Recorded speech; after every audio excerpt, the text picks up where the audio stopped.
Okay, now I'm on the complete frame subassembly portion of the tutorial, but for some reason I was trying to turn off the surface and I thought I was inside the support left and I wasn't, so I'm going to double click on that, and now under skeleton based IPT, let's right click on that and uncheck visibility. So let's return to the frame subassembly, and now let's actually return to the skeleton, the parent assembly. Okay, and now you see our our frame that we're working on here. Okay, so now it says drag leg 1 in the model browser. So I'm going to left click that and drag it below frame layout.ipt. So I'm going to place it there. Right click the frame subassembly in the model browser and select edit. So I'm going to right click this and select edit. And now you can see it just selects the subassembly that we've created. On the ribbon, click the Assemble tab, Component panel, and Pattern. Assemble tab, Component panel, and then Pattern. I lost my place in the model browser or graphics window, select all parts in the subassembly except frame layout.ipt. So I'm gonna hold down my control key. I'm gonna click here, here, here, here, support left and support right. So I'm selecting all the parts in the model browser. Okay. Do not select frame layout.ipt. Okay. In the pattern component dialog box, click the circular tab, which is here. Click the axis direction button, which is here. Expand the origin folder under frame.iam, which is here, and so click the y-axis. Okay. Ooh.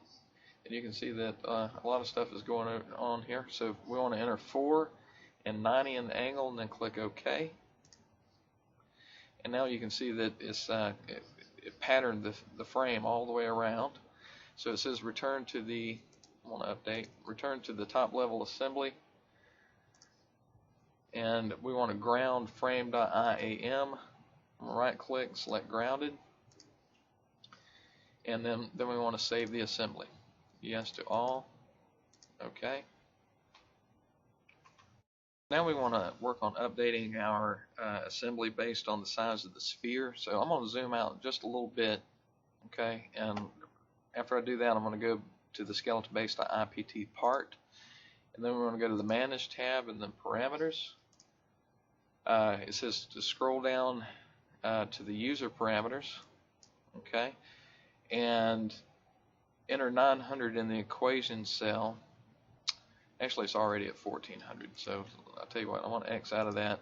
I want to zoom back in. So the part should get smaller, because right now the sphere diameter is at 1400 and we're going to 900. So I'm going to change that to 900 and then click Done. Okay. And then go back to the assembly, and then we want to do our update.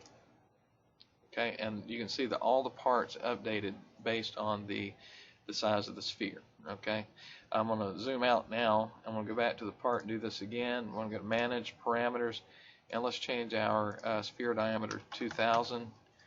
Done. Go to the assembly, and then do the update, and you can see that all the parts updated based on the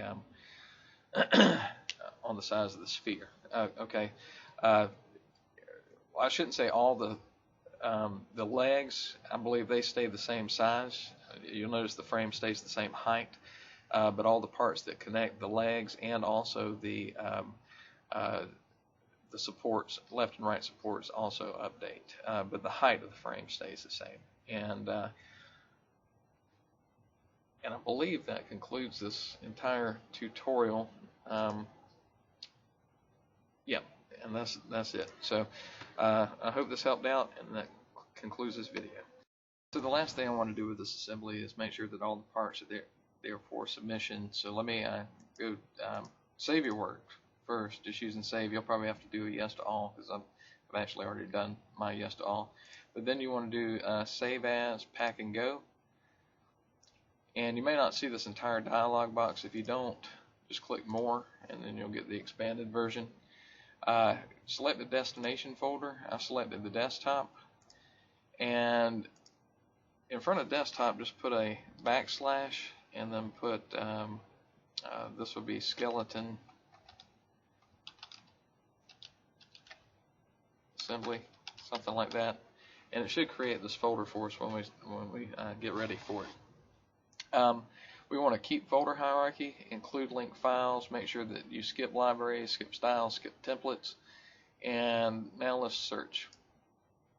Okay, and when we click search, these are all the files that are linked to that assembly. Okay, and there are 10 total files, and it's almost a megabyte. And now we want to click start, and it's saying that the skeleton assembly folder that I specified up here doesn't exist. Do I want to create it? The answer is yes. And then done. And now if I go to my desktop, I have a new folder there called skeleton assembly, and it's almost ready to be submitted. We just need to right click on it, and I have 7-zip installed on my computer. So if you go to 7zip.org, you can download this program for free, or you can use the standard zip utility on your computer.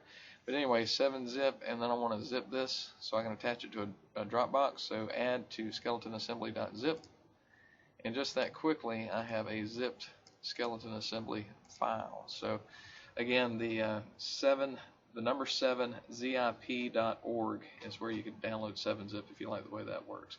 So the zip file is the one that you'll submit, and that concludes this video.